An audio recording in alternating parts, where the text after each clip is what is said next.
Assalamu alaikum. Carrying on with our wonderful exploration into this book. It's a journey in a sense, and for me, so much is being unveiled. Although I have read this, this is like the deepest, most intensive reading I've ever made of the book. And I'm going to carry on today. I last talked about the religious empiricism that Iqbal is inviting us to comprehend, and that the facts of religious experience are facts among other facts of human experience, and in their capacity of yielding knowledge by interpretation, one fact is as good as another. So he's giving this parity of scientific fact and religious experience. And he says that there's nothing that's irreverent, it's not being pious. To revere is to, and so irreverent is not revering. So there's nothing that isn't, is slighting the reverence. There's nothing that slights, that damages the reverence that we have for religion.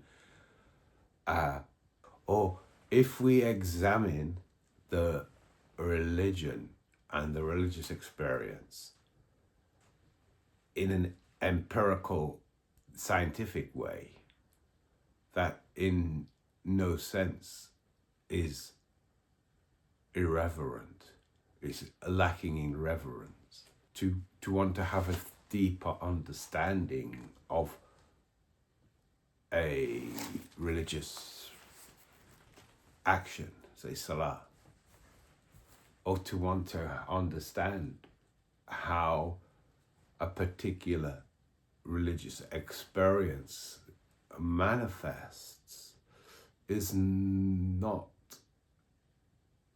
an irreverent aspiration. We're able to do that. And Iqbal is highlighting the empirical aspect of Islam. And empirical is a word that comes from experience. And so knowledge is ultimately based upon experience. According to this understanding, it comes from a human being experiencing, an organic human being experiencing. So if we look back at the preface, then which begins with that famous sentence, the Quran is a book which emphasizes deed rather than idea. Read a bit further down, and it comes to verse 31:28. ما خلقكم ولا بعثكم إلا كنفس واحدة. And this is translated, your creation and resurrection are like the creation and resurrection of a single soul. I think Iqbal is his tafsir, in a sense, of this book is his tafsir in many ways of this. A meaning is embodied in this verse, a living experience of the kind of biological unity that's embodied in this verse requires a method physiologically less violent and psychological more suitable to a concrete type of mind.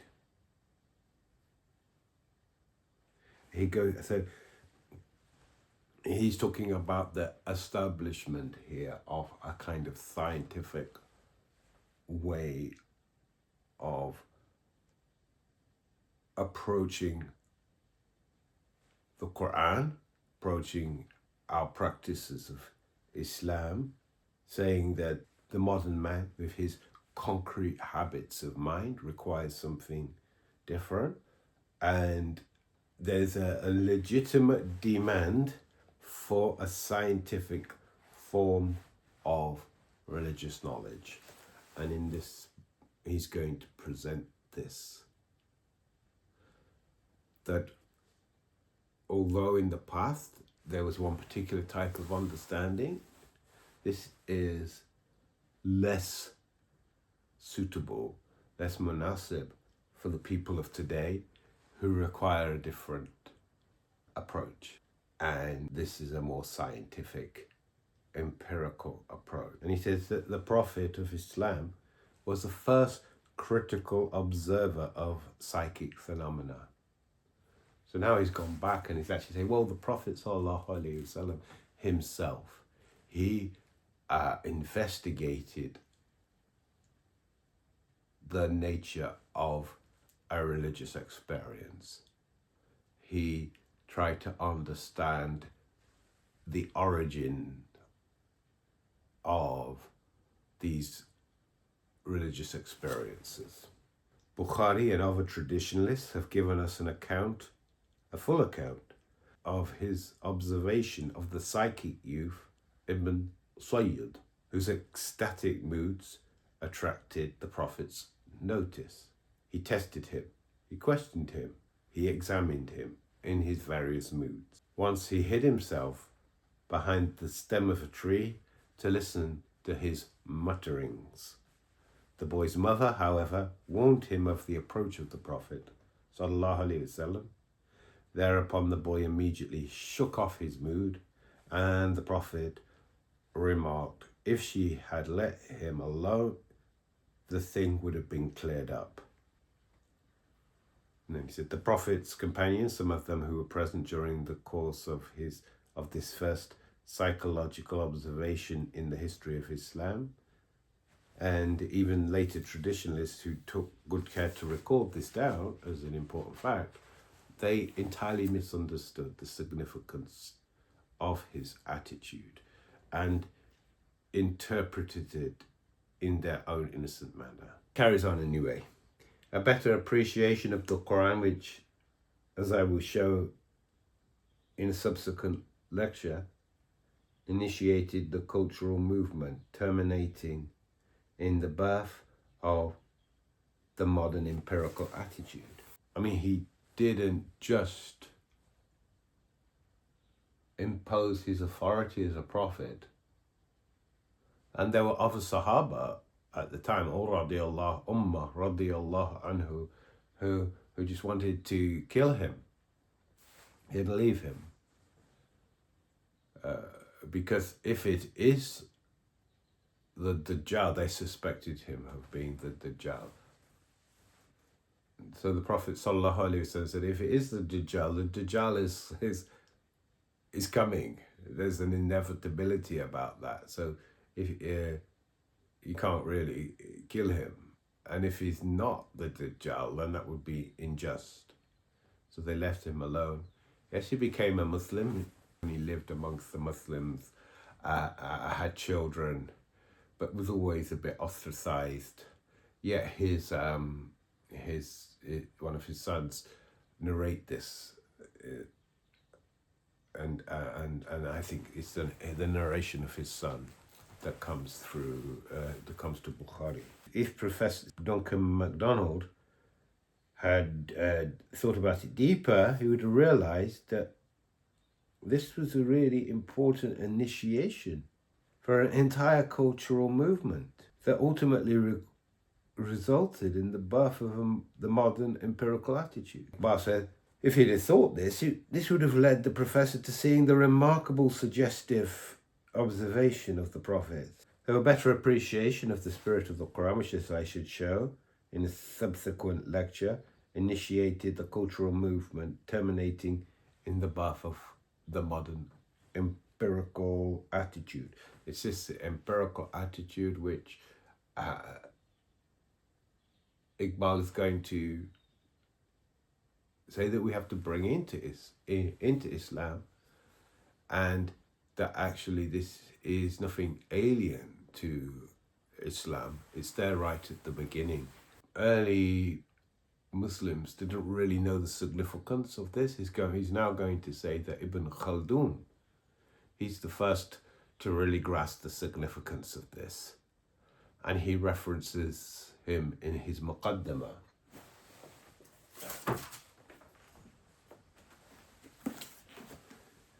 And says Ibn Khaldun approached the content of the mystical consciousness in a more critical spirit that very nearly reached the modern hypothesis of the subliminal selves. So this is something, the subliminal self, I don't really know deeply about what it is. You're not quite the unconscious self, but the pragmatists and the American theologians in particular, around Charles Sanders Peirce and William James, they had this idea of the subliminal self, which I need to research deeply. There's so many things I need to research deeply. So, as Professor Macdonald says, Ibn Khaldun had the most, and I've got it here, actually, talking about Ibn Khaldun, that he was a supernaturalist in the sense that basic beliefs of angels, of the unseen world intersecting with the the real world. He didn't, he wasn't a pure materialist. Ibn Khaldun tries to reduce his supernaturalism to scheme, if not entirely rationalize it. And he says about him, which Iqbal quotes, in fact, I think when you've heard what he has to say, you will agree with me that he had some most interesting psychological ideas, and that he would have probably have been in close sympathy with Mr. William James's variety of religious experience. Modern psychology has only recently begun to realize the importance of a careful study of the contents of mystic consciousness, talking about William James, etc. And again, as I said so many times, this would be now classed as old-fashioned psychology. This is written 100 years ago, so although it's coming round, actually, there's a bit of a renaissance in studies of the mystical. And we are yet in possession of a really effective scientific method to analyze the contents of non-rational modes of consciousness. I guess that's still true now, although there's been so many developments, hasn't there, of scans, brain scans, and neurological studies. You read into William James's varieties of religious experience, he sort of says, well, maybe you can pinpoint some material causality for a mystical experience, but does that really disprove the validity of the religious experience? You could say that actually there's a material cause for the thought of a scientific nature. You could say that in a sense is materially determined. So they're both equal in a sense. Just because one talks about one type of experience and the other presents another fact, which in effect is an experience. So Iqbal is saying that religious facts and scientific facts are both experiential. They're rooted in the way we experience it as a human being. With the time at my disposal, it is not possible to undertake an extensive inquiry into the history and the various degrees of mystical consciousness in point of richness and vividness. All I can do is offer a few general observations only on the main characteristics of mystic experience. He's going to go into this, and I think he is distinguishing himself from the book, The Varieties of Religious Experience, and that gave a deep catalogue, extensive a report of many different types of religious experience, and he's saying, I'm not going to do that. And he's going to go on and just give us a collection of points about that. Thank you for keeping up with me.